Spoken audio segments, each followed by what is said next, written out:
Yeah. Mr. President, I know you want to move past all this intrigue over the Epstein files, but I do want to ask you to clarify something you said this morning. You said this was all a hoax. Has your Attorney General told you this was a hoax? What evidence have you seen of that? No, it's not the Attorney General. No, I know it's a hoax. It's started by Democrats. It's been run by the Democrats for 4 years. You had Christopher Wray and these characters and Comey before him. And it's a bad group. It started, actually, look at the Steele dossier. That turned out to be a total hoax. The 51 agents, the intelligence, so-called intelligence agents, it was a hoax. It's all been a big hoax. It's perpetrated by the Democrats. And some stupid Republicans and foolish Republicans fall into the net. And so they try and do the Democrats' work. The Democrats are good for nothing other than these hoaxes. They're bad for policy. They're bad for picking candidates that can get elected. Like in New York, we have a communist running. He may get elected too, actually, but he'll destroy the city. No, it's I call it the Epstein hoax. It takes a lot of time and effort. Instead of talking about the great achievements, we've had a great gentleman. Yesterday, as you know, went on CNBC and he made the statement that Trump may go down as the greatest president of all in the United States. And instead of talking about the things we've achieved, we've had tremendous achievement. They're wasting their time with a guy who obviously had some very serious problems, who died 3-4 years ago. I'd rather talk about the success we have with the economy, the best we've ever had, and all of the things we've done, including the Middle East. I mean, you see it. Instead, they want to talk about the Epstein hoax. And the sad part is it's people that are really doing the Democrats' work. They're stupid people. Yeah, go ahead. Reports coming into this meeting that you planned on firing Fed Chair Jay Powell. Markets reacted. Is that right? Those are reports, but they're not true. So what would be useful to know, are you committed to picking someone from the outside? Are you going to interview individuals that are so on the many board people right that now? want that job. I have people that I've known a long time. They're calling me, begging for the job.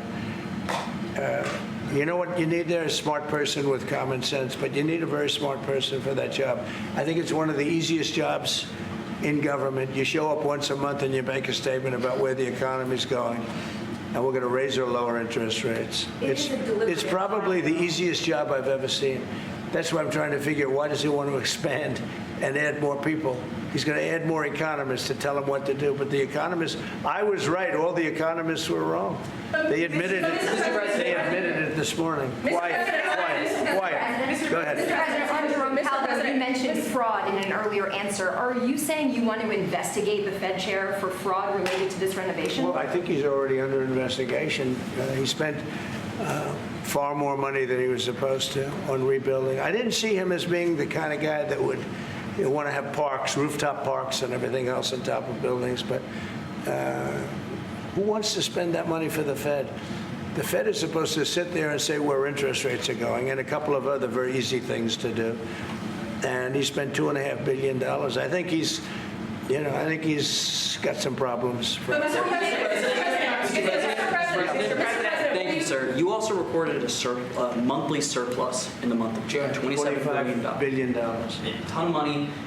With these new tariff rates coming into effect on August 1st, we're going to be bringing in even more tariff revenue specifically. How much revenue do you think we can consistently bring in from these tariffs, and how big of a game changer is this, not only for the economy, but also fiscal responsibility? Well, we're going to be bringing in, already we've brought in over $100 billion.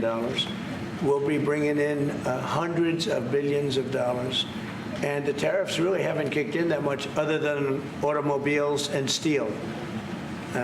August 1st is a big day. August 1st is when very substantial money comes into our country. We've made deals with a lot of great places, but we had one yesterday, that was announced. We have another one coming up, maybe with India. I don't know. We're in negotiation. When I send out a letter, that's a deal. In other words, that's a deal. They don't want to ever say that. Oh, how many deals have you made? The best deal we can make is to send out a letter. And the letter says that you'll pay 30%, 35%, 25%, 20%, in one case 50%, Brazil. And because what they're doing to their former president is disgraceful. I know the former president. He fought like hell for the people of Brazil, that I can tell you. And I believe he's an honest man. I think what they're doing to him is terrible.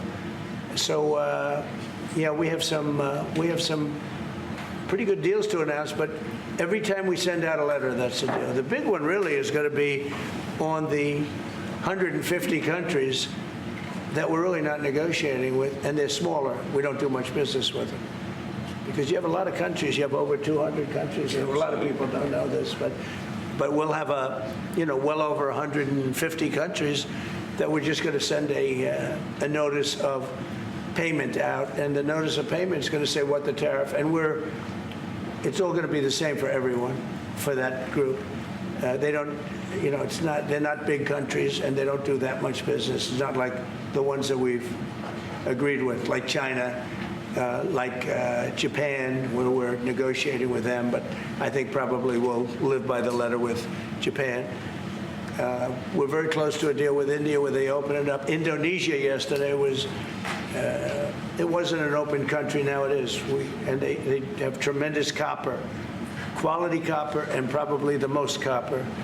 And we made a deal with Indonesia. We pay no tariff, zero, and we have total access to trade. That's a phenomenal deal for our companies.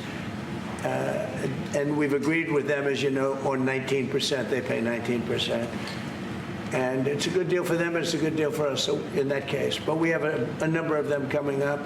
But overall, we're doing well, and we're taking in a lot of money, a lot of money. We have the number one, we have the most oil of any country in the world, even more than them, which is hard to believe.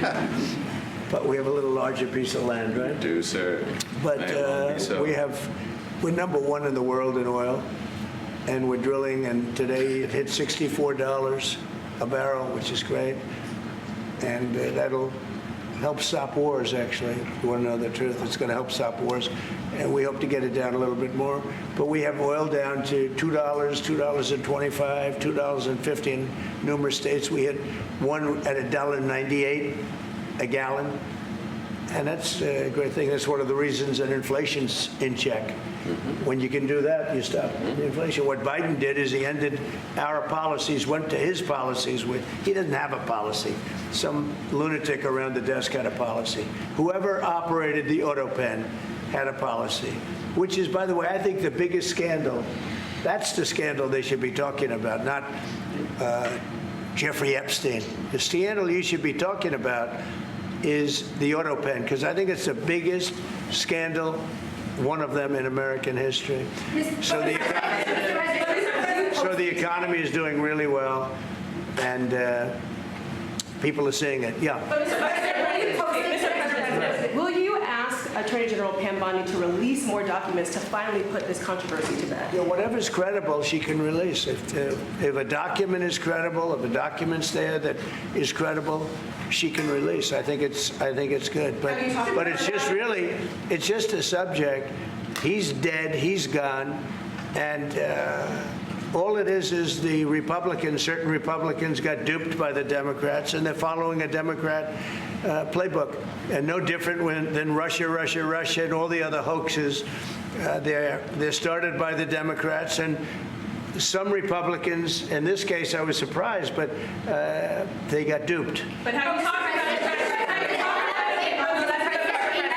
about it? Have you talked about it with her the last few days? President, first of all, remember your high-ranking officials, whether it's been your FBI director or Pam Bondi, they have made some inconsistent statements in the past. You've had. Well, I don't know. I can't speak about him, but I can say that Pam Bondi, I really think that she's done very good. She says, I gave you all the credible information. And if she finds any more credible information, she'll give that too. What more can she do than that? I mean, honestly, what more can she do? And we do have bigger problems. We have problems with millions of illegal people that came in here, and they're killers and murderers. We have 11,888 murderers that were allowed into our country by Biden, sleepy Joe Biden, stupid Joe Biden. He allowed them into our country. And you know what? We got to do something about it. She's got a lot of things she's working on.